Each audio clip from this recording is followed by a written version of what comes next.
Hello, everyone, and welcome to episode 5 of Not Another Whisky podcast. You may be looking for a podcast where your whiskey is sipped while the hosts drop a tiny bit of water and tell you how it changes after every drop, taking 30 minutes to talk about the tasting notes of one dram. We've come to the wrong place because we put the frisky in whiskey. I've got no idea what that means, but anyway, thanks for tuning in. My name's Mitch Beshard. I'm your co-host. I am Daz, and this week, Mitch, we're not going to be talking frisky, we are going to be talking about the big screen. Look at where whiskey has made it into TV, it's made it into movies, share a few secrets, a little bit of an insight into how some of these things have come about. I've got a bit of an insight and a good story behind Bond. How did he end up drinking the Macallan? And Captain Kirk, I did not know this, Mitch, he turned to Glenfiddich. Yes, mate, and that's where I'm going to share some secrets because I was kind of involved in that part of it. So stay tuned, guys. It's going to be a good one. All right, Daz, so what have you been up to, man? It seems like it's been a while since we've recorded one of these together. Yeah, it has, mate. We are in the middle of virtual festival heaven/hell. You've got Fish Isle. It's Jura Day today as we record. The guys are literally doing tastings as we speak. We did a lovely Highland Whisky Festival event with Dalmore and Davidoff up in the Edinburgh Grand with Joe Harrison through the week, which was fabulous. I was on, which was great. Yeah, it was. It was good. We were sabotaged very slightly by the wind and technology a little bit as well. But the Davidoff Dominicana, the cigar they just launched, is a beast for the Davidoff. They're quite famous for mild, medium-bodied cigars, and that wasn't one of those. No. It was such a good cigar, though. I mean, that was such a smooth smoke. I really enjoyed that. It was good. And we also, well, I know we've spoken since then, but we also had the Spirit of Speyside, didn't we, at the start of the month? So, like, May, June's been hefty. It's been really, really busy. What about you, man? Yeah, been crazy, man. I went south of the border for the first time in I don't know how long. So went down to the Lakes Distillery, hung out there with your boy Daval Gandhi, which was great to meet him. Genius, man. Absolute genius, that boy. Really impressed with what they're doing down at the Lakes as well. Went into his little lab, hung out there. So that was really cool. I was up at Kingsbarns recently, doing some filming up there. Had a big day in Edinburgh. Started with a boozy lunch with our good friend Charlie McLean. Yep. So yeah, it's been pretty crazy over the last month, and you know, I leave tomorrow for London for a load of meetings down there. So again, it's kind of cool just to be traveling again. You know what I mean? And meeting face to face. Nice getting back to distilleries as well, man. I mean, yeah. Well, you were up at Kingsbarns. You were down at the Lakes. I was back up at Dalmore a couple of weeks ago, that was nice. Honestly, just so good just to get back up and totally wander around, see the stills, see the casks and things like that. That's it's been too long, and hopefully, fingers crossed, I'll get back over to Jura as well. I'm hoping at the start of July, which will be cool. And we're going to Lewis together. Yes, we are. That's in 3 weeks. Yeah, man. First time I've been. You haven't been to Lewis either, right? I think it's mate, popping both our Lewis cherries. It absolutely is. I saw a couple of friends had been up that way recently, and mate, the weather was unbelievable. The beaches are pristine, right? And crystal clear water. So yeah, I can't wait. I will be packing a hip flask, maybe a wee cigar for yourself, Mitch, for the kindness. And we'll have a good time up there for sure. Yeah, it's going to be a fun trip. We're going up with the boys from Larkfire, so it should be a good giggle. Yeah, man. Right. So for those that joined us for the last episode with Barry Wilson, you may remember that we did have a sponsor for the show, which was pretty exciting. Fanny McSporran and the Futtrits, unfortunately, though, were arrested over the weekend at a wedding, right, Daz? That's right, man. I did get a call from her manager, and she said she smashed up the stage with her fiddle. The band proceeded to stomp on their bagpipes, causing much distress and much offence. But guys, fear not, because we do have a new sponsor for this weekend. So here's a word from them. Do you love whiskey and rock music? Ever wondered how to combine the two? Introducing the Whiskey Rock Rocks, one of the best whiskey inventions since us Scots found out we could turn beer into the nectar of the gods. Whiskey Rock Rocks is a way of putting rock in your whiskey. You simply put your rock in the freezer, then put it in your whiskey. Then you connect it to your phone and listen to your rock tracks through its miniature speaker inside while rocking out to a dram. Just imagine Bon Jovi, Whitesnake, Motley Crue or Aerosmith all coming from your rocks glass while you enjoy your dram from it. For more information, check it out at whiskyrockrocks.com and rock out while listening to Not Another Whiskey podcast. Whisky Rock Rock also works with other styles of music such as blues, jazz, punk, ska, reggae, but not yodeling. So, Daz, what did you think of Whisky Rock Rocks? Honestly, I think it is a pile of shite, and I'm quite happy just to take money from them. But thank you. I'm glad that there is no snippet of my voice in there, which is wonderful. Yeah, I don't know who did that voiceover. I can't quite make it out. No, it was probably Baz. So, Daz, let's get into what we're drinking this week. What's Daz and Mitch drinking this week?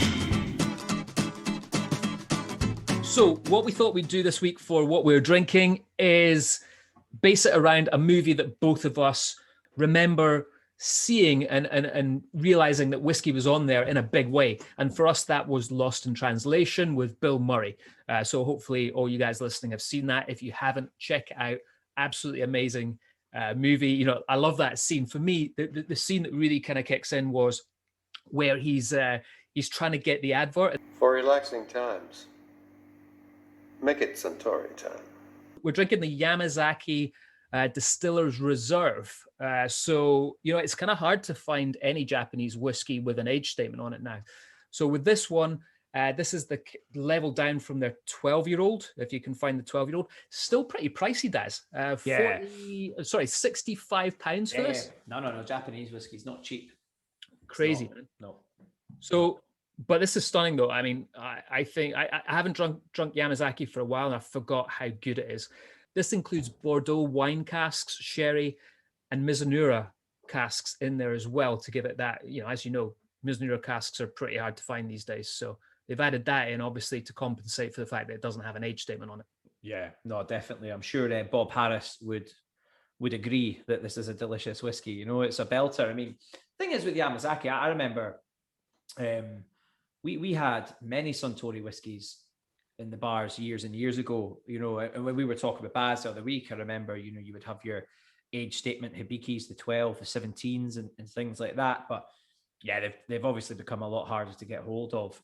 And one of the things we didn't talk about that we should save for another episode is maybe speaking to one of the Japanese whiskey guys is, of course, this change in the law. Absolutely. Over there, you know, where a lot of Scotch whiskey was finding itself in Japanese whiskies, and that was acceptable up until fairly recently. So, well, it's still acceptable, but you can't call it the same. So it would be an interesting one to get some Japanese gurus who know their way around that category to tell us a little bit more about the way it works and how they blend and why they do what they do and stuff, because it's an amazing category, some beautiful whiskies for sure, but maybe a few blurred lines that have been cleared up recently. Anyway, so we digress a little bit. We're going to be talking about whiskey in the movies here. So let's get into it. I did quite a bit of research on this. And one of the things I wanted to know about was, where does whiskey appear most?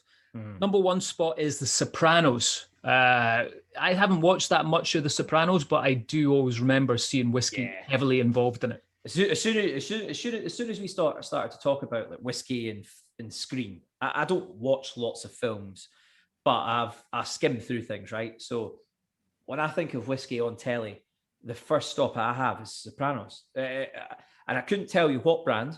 All I think of is they just drink quite a lot of whiskey. They've always got a glass in their hand. They're always pouring someone something just as they're about to kill them or tell them they've been, you know, mucking around with their wives or whatever it is the Sopranos have been up to, you know. But I do associate it with whiskey. It's funny. Yeah, and I can say that is true. Daz does not watch a lot of TV unless it involves pirates. Yeah. All about the pirates. I do like a couple of wee pirate movies. To me, the Pirates of the Caribbean is semi-documentary, you know? Yeah. You know, every time I see you, like I remember we were staying at Glen Eagles once, and you're like, I was like, well, so what did you do when you cut out early that last night? You're like, I just went to my room and watched Pirates of the Caribbean. I was born in the wrong time. I was born in the wrong times, my friend. Definitely. So Sopranos is number one. Number two is Mad Men, which I've watched a couple of episodes of. And again, it's something that I always see them drinking Scotch whiskey, that kind of 60s advertising thing. That was it 60s? Yeah, I think it was 60s. 60s ad sort of was at Manhattan, wasn't it? Yeah, it was based. Cocktails was a big thing for them as well. I know that the old fashioned became very popular once the guys in Mad Men started to smash those. So that's not a surprise. And then number three is a program called Supernatural, which I've never heard of before, but apparently it's been going for 12 years about two brothers battling paranormal baddies. No idea what that is. Number four, Dexter, the show about the serial killer. And again, I've watched a couple of them, and he does seem to quaff a few whiskeys now and again. So that is your most popular whiskey appearances on the TV. With regards to brands, Glenlivet takes number one spot for single malt, with Johnny Walker being the number one blended, which kind of makes sense. I mean, that's a pretty obvious one. Yeah, I mean, it's cool though, because you've got different eras. You've got movies that are set in the 60s and the 70s, and I think a lot of these kind of cop, type movies where there's murders and crime and mobs and all that kind of stuff. Cutty Sark is the brand that jumps out for me. Yeah. I've seen that a lot on the screen. I'm sure I have.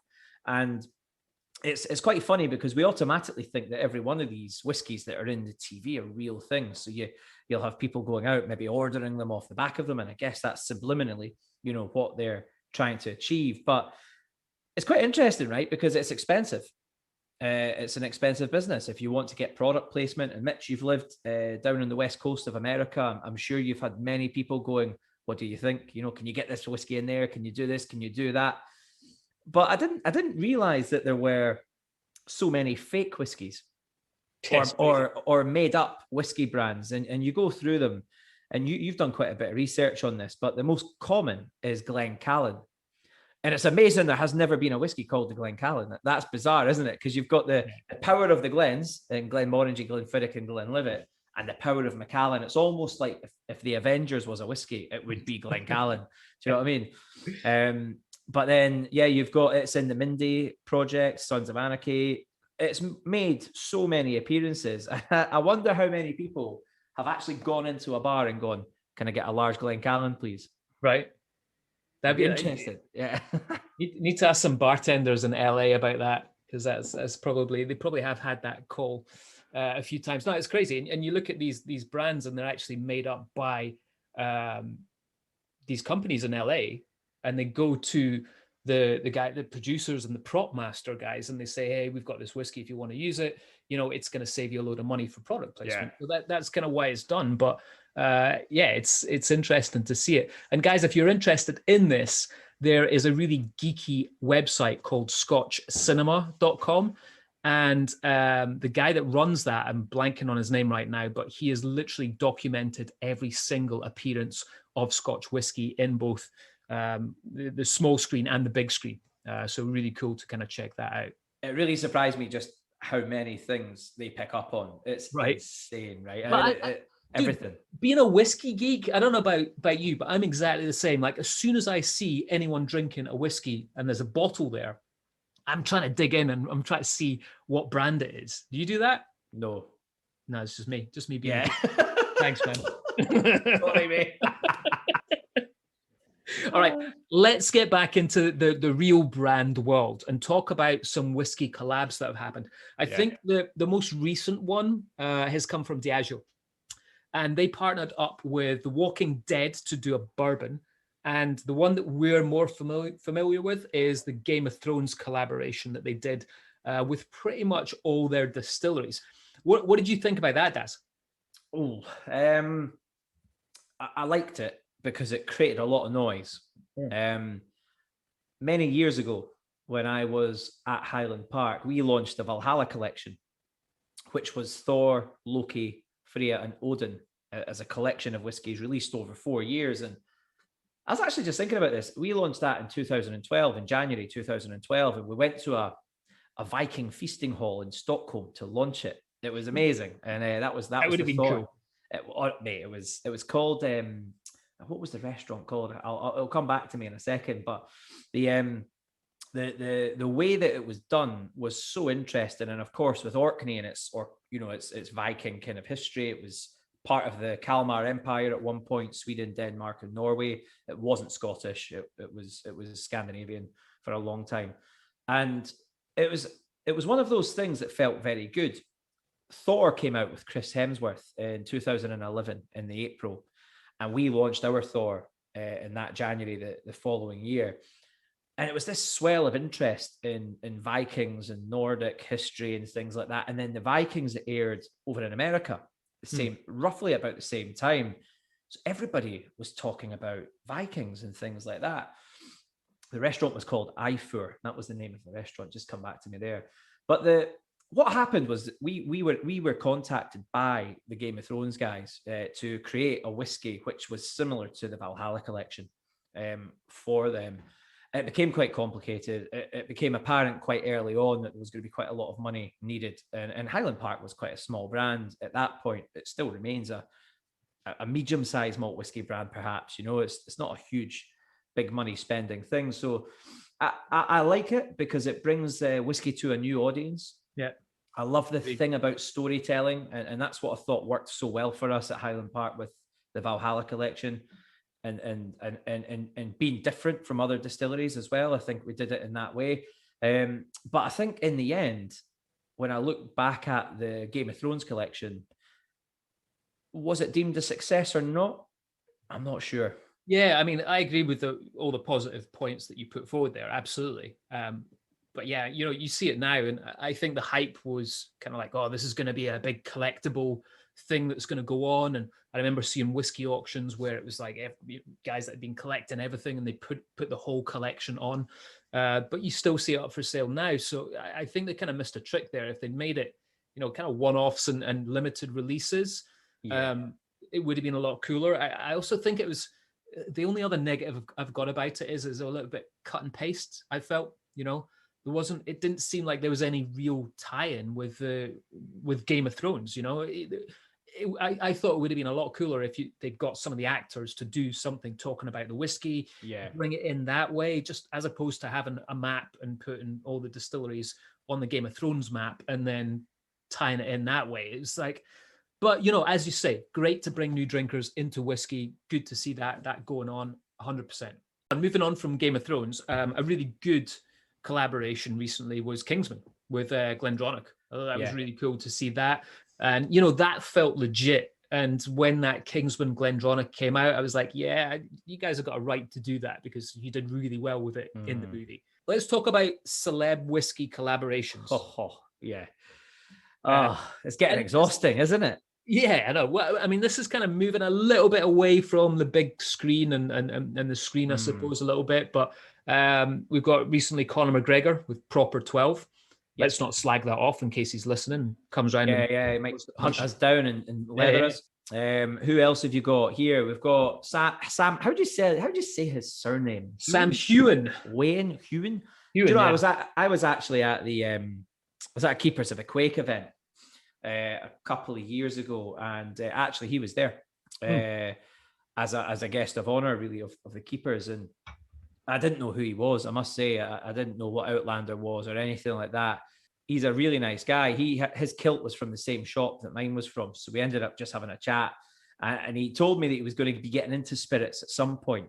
And I didn't know, where he was going with that. And obviously now I do, because he's got the Sassenach whiskies and stuff. And I've heard a few rumors, a few vicious rumors that he's lined up for a future Bond. Yeah, he's in the running, isn't he? It's good whiskey, actually. I had a bottle of Sassenach, and I was impressed with it. Well, you gave me a sample. Yeah. And I liked it. I must say, a lovely vanilla character. A blend bottled at 46%, which is great. Nice to see that. Filtered. But yeah, it's good juice. It's a little bit on the pricey side, I'd say. But apart from that, without, not having But the bottle's nice, man. That's a beautiful bottle. It's not cheap. No, I was quite impressed. I was quite impressed with the packaging. I like the story.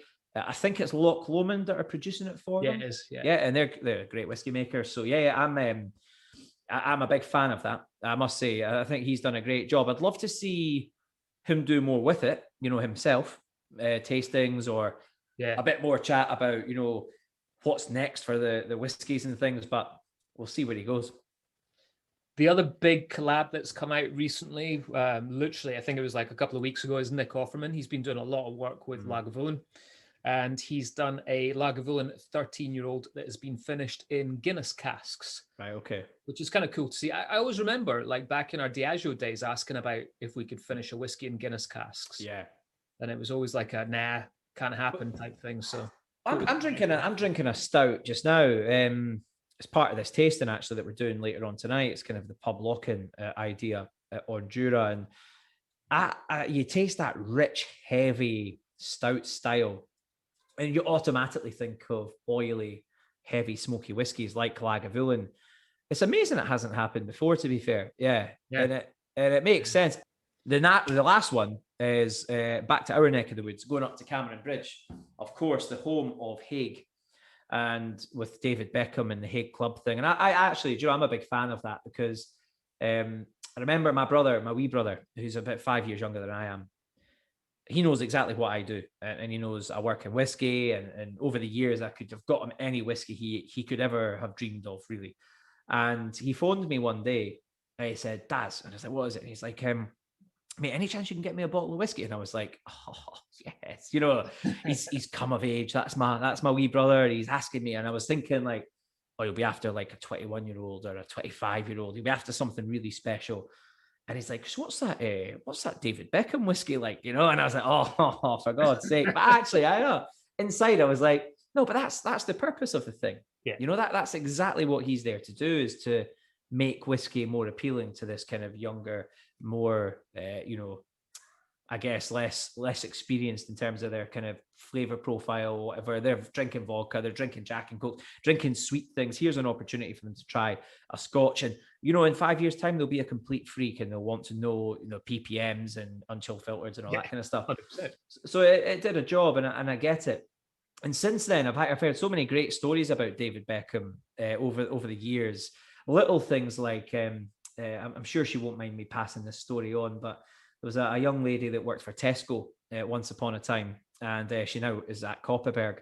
And she was at an event. David Beckham was there on Hague Club duty, and he's chatting away to her, and they get onto cocktails. And David's like asking her what kind of cocktail she likes, and she's like, "Oh, I really like an old fashioned." So David Beckham turns around to her and says, "I love old fashions. Let me make you one." So he goes away behind the bar, right, and starts whipping her up an old fashioned. And from his like top pocket, he pulls out this little bottle of something. She's like, "What's that?" And he's like, "Oh, it's chili bitters. I make it myself. I really like it." And he made an old fashioned for her with chili bitters, and took it over. And she was just like, "I can't, like, that's amazing." What a story for her, right? I know exactly. But there's a few things like that about him, and we'll bring Andy Gemmell on one day for a chat on the podcast, because he's got a couple of brilliant David Beckham stories as well. They did some work with Hague and the Gate, the pub that he owns, and there's a couple of crackers in there as well. So no, it seems like a great guy. But I must say, I did taste the I don't know if you saw this, they just launched the Mediterranean orange. I saw it, yeah. Shite. I took a picture of it and posted it on Instagram, and it was like, what does everyone think of this? And it was like shite or I want it. And I think 2 people said they wanted it, and then it was about 200 people saying shite. Yeah, well, the thing is, I've tasted it, so and I'm a bit of a hypocrite here. I haven't tried the Game of Thrones stuff, and I have an opinion on it, right? So that's that. By the by, and that's very seldom do I do that. But the Hague Mediterranean orange I tasted just last week, and it's so sweet, it's so orangey, and I can see what they're trying to do with it. But it really has got nothing to do with whiskey. To be honest, it tastes like Cointreau. It's time for Mitch and Daz's interesting Scotch whiskey facts that definitely won't get you laid. All right, so this week for this section, I thought I'd do it James Bond style, as in not talking James Bond style, but giving you some James Bond drinking facts. So here we go. In the films, Bond averages a drink every 11 minutes. However, in Ian Fleming's book, Bond consumes 317 drinks, which is even more than in the movies. So in the books, he drinks champagne 65 times, bourbon 57 times, whiskey 42 times, mostly as a Scotch and soda, vodka martinis 41, Sake, which is pretty surprising, 37 times. Cognac, 24. And both gin and red wine, 21 times. So is that right? I would never have thought Bond drank more bourbon than Scotch. Right. Crazy. Interesting. Yeah. So then we talk about actors, ones that drank the most as James Bond. Daniel Craig tops the list with 22 times, which is not surprising. You think about someone like Casino Royale, where he was just pounding a load of Scotch whiskey, doing the Vespa martinis, all that kind of stuff. And then at number 2 is Sean Connery. Mm-hmm. 16 times he drank during all his Bond movies. And then number 3 was Roger Moore. Timothy Dalton was a bit of a teetotaler, though. Only 7 times he drank on screen. So here's the bad news, though. You know, the new Bond movie it got delayed because of COVID and it's taken ages to come out. But the rumors are that he's going to be drinking a non-alcoholic Heineken in that. So it's a sign of the times, my friend. Times are changing, for They sure. Sure are, yeah. Right, Dad. So while we're on Bond, let's talk about, because you were involved in Macallan when Skyfall came out, and you've got a little bit of an insight, right, into kind of what happened around that whole, because that was a huge sponsorship for that movie. I mean, Macallan was there 4 or 5 times, I think.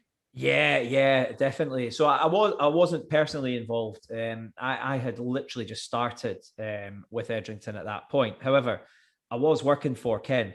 Ken was my boss's boss, effectively. So, and Ken is one of the guys, a guy called Ken Greer, who was a marketing director at Macallan when this was all kicking off.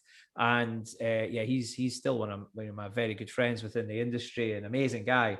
And he really was the guy who kind of, from the Macallan side, sort of made this happen. It's an amazing story. It's a bit serendipitous, a few stars aligned. And people often ask, how much did it cost? You know, how much did Macallan pay to be in Skyfall? And the interesting part of that is not that much. Belvedere were in that movie as well, I think, weren't they, a few times, from memory, and they paid a lot more than Macallan did. And it's a funny story because Macallan was one of the major sponsors of the Royal Photographic Society. And Macallan, in the last 10 or 15 years, has done a number of projects around photography. And a lot of people don't like them. You know, the whiskey collectors and stuff are always going, well, what is this all about? You know, what's all this nonsense? And really, Macallan's passion for photography is the reason why it ended up in Skyfall.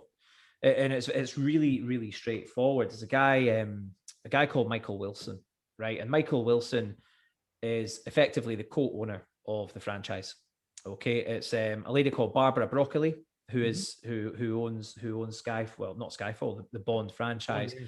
He is her half brother, and they're in it together effectively. So if you Google whatever the Bond franchise, these names will come up.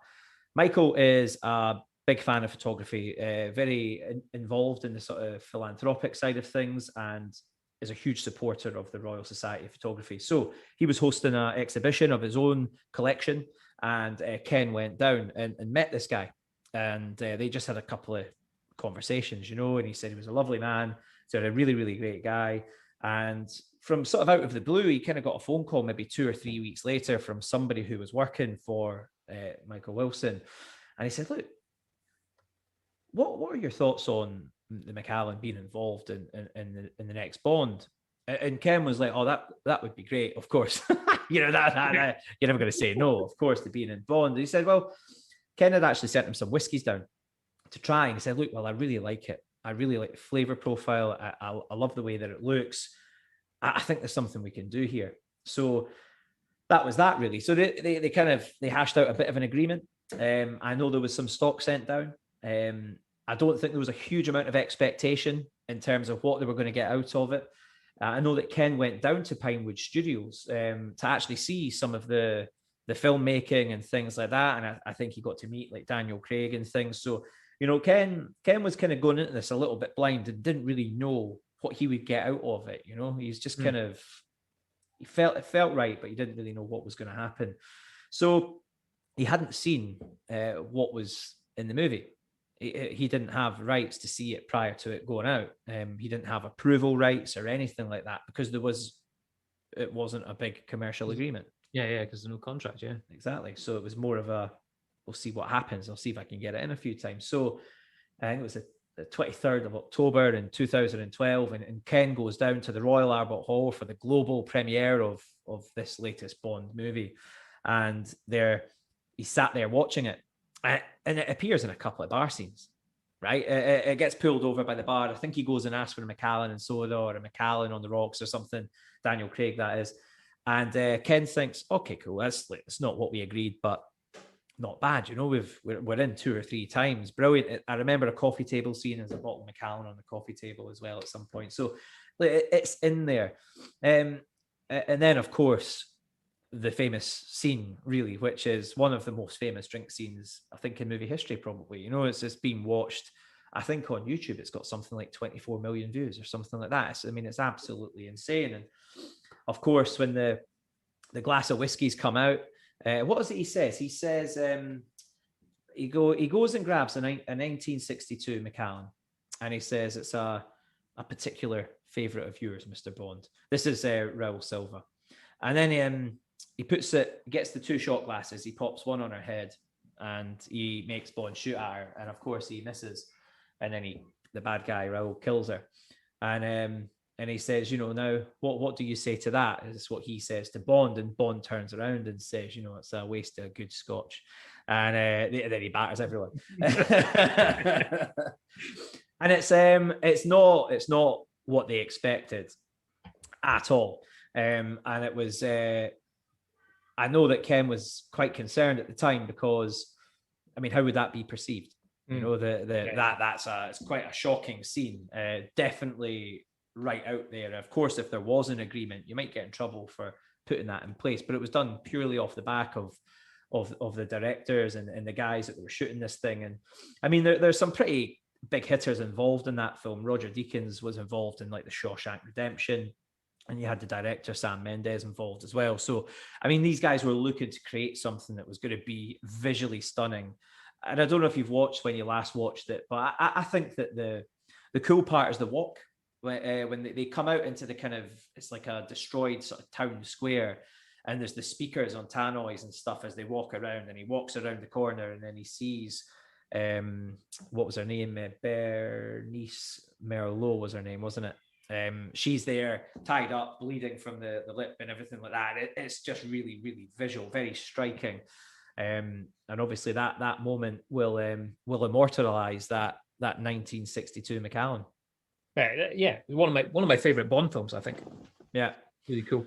So that's how it happened. It happened by chance. A conversation with Ken and this chap Michael, and from there it went into the movie. Yeah, nice little insight, man. Very cool. Guess the whiskey, guess the whiskey, guess the whiskey, guess the whiskey, guess the whiskey, guess the whiskey. All right. Guess the whiskey. Last week, now, if I remember rightly, Mitch, I'm not good at remembering these, but the clue was it used to be known as something else. It was known as the Small Isles Bay Distillery. It was closed for 62 years. And I can't remember what the last clue was. It's in the Highlands and Islands whiskey region. That's what it was. So the answer is Jura. Jura was known as the Small Isles Distillery back in the sort of mid-1800s, and it shut in 1901.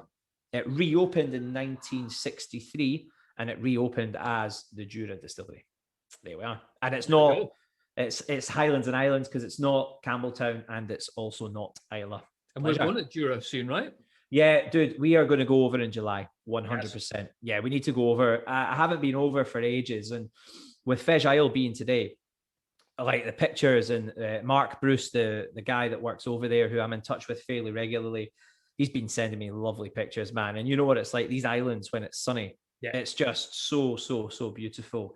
And it's the one thing I've missed probably in lockdown most is it's not the international travel and going out to places like Japan and Taiwan where we pick up these crazy stories, but it's much more about visiting the distilleries and getting out to these places and just catching up with guys, guys and girls that we know from these places. So yeah, we need to go.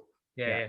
Looking forward to it. Yeah, I mean, for those that are listening right now, it's going crazy here right now. I was just down at the beach, which is 5 minutes from my house, and it's just like you have to wear extra sunglasses because there's so many really white people exposing way too much skin. You know what I mean? It's like, I think we've got what are we like 23 or something today? It's crazy.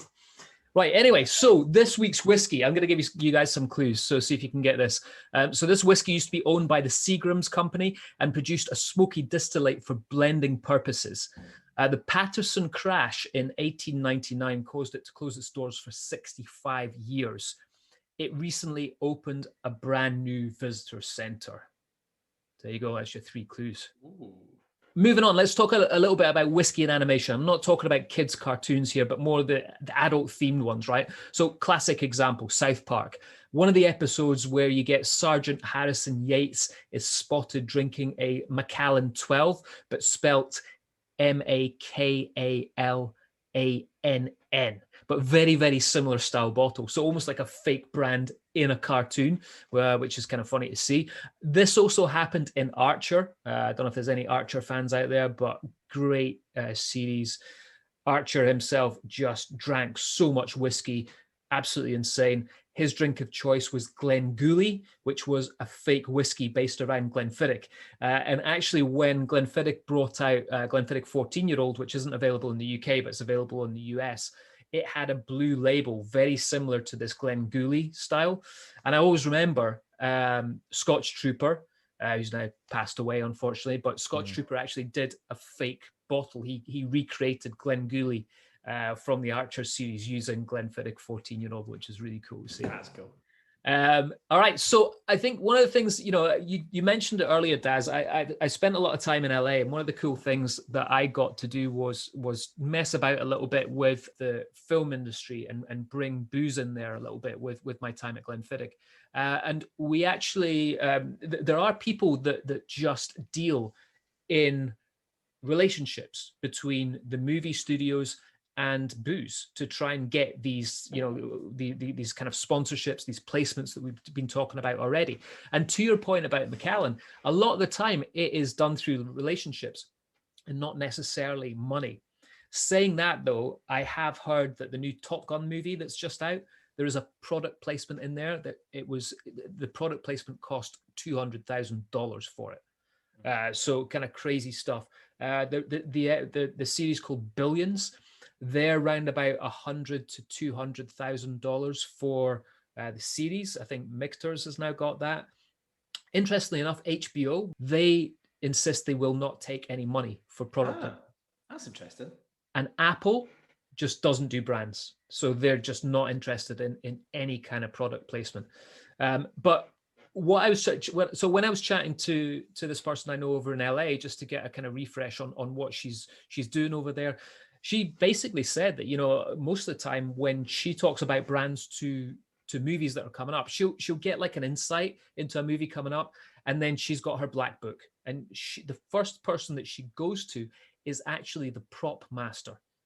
So the prop master guy is the guy who normally pulls the kind of strings, if you like, on what brand is going to get involved, which kind of makes sense based on what we were talking about with the fake brands as well, right? Yeah, absolutely. Yeah. So what this person does is they basically get this relationship with the producer, but more importantly, the prop master. And they send them goodie bags. They take them out for lunch, take them out for dinner, invite them to tastings, really kind of get that brand under their skin. So the next time they're looking for a whiskey in a movie, it's straight away they come to them, and that's it. Exactly. And she's, they said most of the time it's money's not always involved. It's more about that relationship. One of the things that happened during my time there was Glenfiddich and Star Trek. When Captain Kirk actually it was Captain Kirk and Bones. There was a scene where they drink Glenfiddich. I think it was a 40-year-old. And what happened there was it was the same person, and they worked with the prop master on the movie. Basically said, we would love to have Glenfiddich in there. What would happen with it? Initially, they were wanting some money, but then it went back to like, well, actually, if you could just design a futuristic looking bottle of Glenfiddich, we will put it in the movie. The scene in the movie is actually a square bottle, not a triangular bottle. Okay. So they designed this one, and I remember speaking to the brand manager at the time, like, I can't believe they didn't do it triangular, because that's what Glenfiddich is known for, right? So now they got the square bottle in one of the biggest product placements they've ever had. Yeah. So kind of cool to see all that going on, and that gives you guys a little insight into what happens with all these big shows and how that all works. Yeah, no, it's amazing. Hey, I mean, when you think about how do these products end up in movies, and it creates this culture, this sort of following behind certain things, and I know Mad Men was a big one for that, so I can see why brands would go out there and try to make these happen. And then sometimes there's just a right fit, there's a natural fit, for whoever the main star or the co-star are. If it's their personality type, they might just fit the right brand, and sometimes a relationship will bring that in, sometimes it will be paid for. So yeah, it's good to get a bit of an insight into that. I'm sure your prop master has a few decent stories up their sleeves. We must bring them in for the next one. But it's funny though, we've talked a lot here about whiskey, particularly whiskey in the movies and in the screen and stuff, and we haven't yet mentioned the movie Whiskey Galore.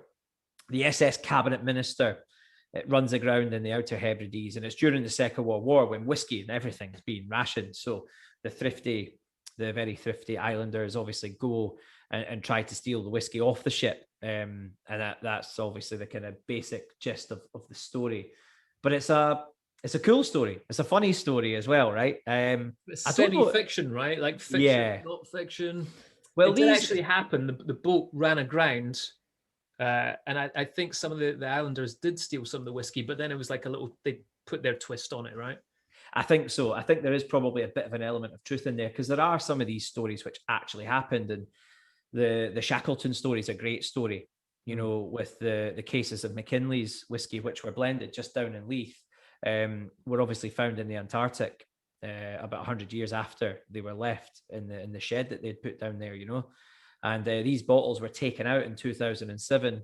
They were tested, and they found all sorts of interesting stuff in there. I mean, the Orcadian peat was in there as one of the things that they called out as they put it through like a mass spectrometry machine and all that kind of stuff. And they were able to locate certain parts of Scotland where some of this stuff had come from. So stories like that are brilliant, because apparently we had heard that Shackleton movie was going to be made.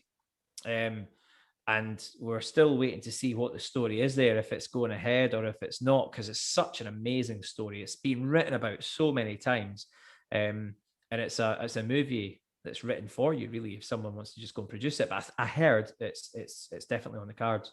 Or a more modern whiskey film that came out recently was the Angel Share with our friend Charlie McLean in it. I mean, that was such a cool movie to watch that. So for those that haven't seen it, it's basically a story about 4 young guys who get into whiskey, and then they put this whole plot together to steal this, not cask of whiskey, but bottles from this cask, and they break into Balblair it was that they used for the distillery, right? Mm-hmm. And then Charlie McLean is like the guy who does all the tasting notes on it, basically just plays himself. But the cool thing about that movie is there's so many other people that we know in there. You know what I mean? You've got like John from Up in the Fiddlers, and you've got John's dad in there as well. Distillery managers, distillery workers that we all know. So it was so cool watching that and just be like, there's so-and-so, there's, And Charlie had a massive part in that. Yeah, absolutely. Yeah. Do you know, it's funny, actually. You're right. It's funny when you see people on TV, and I think a lot of people here in the UK would have watched Dragon's Den a couple of weeks ago. Yeah. And Tom and Tristan were on doing their thing for Whiskey Me, and they get 3 investors, and the number of people that have said to me, "Oh, did you watch Dragon's Den?" And I was like, "Yeah, I watched it. I'd never watch it normally." And they were like, "Oh, did you see the Whiskey Guys?" I was like, "Yeah, I watched them. They're great. Yeah." And I was like a couple of our best pals, we both work with the boys. Yeah, it's brilliant though. But it's funny. All right, guys. So hopefully you enjoyed that. Thanks for tuning in. Thanks for listening to us ramble about whiskey on the big screen. We'll see you next time. Next episode, we've got no idea what we're going to do, but I think we're going to do it on location in Edinburgh in a bar. So we may get a bartender down with us to chat some whiskey and actually get off this kind of Zoom thing, because so far since we've started this podcast, we've always done it over Zoom. Yeah, it'll be nice to see you in real life with a whiskey and a wee beer. All right, guys. So until next time, cheers. Take it easy. Bye.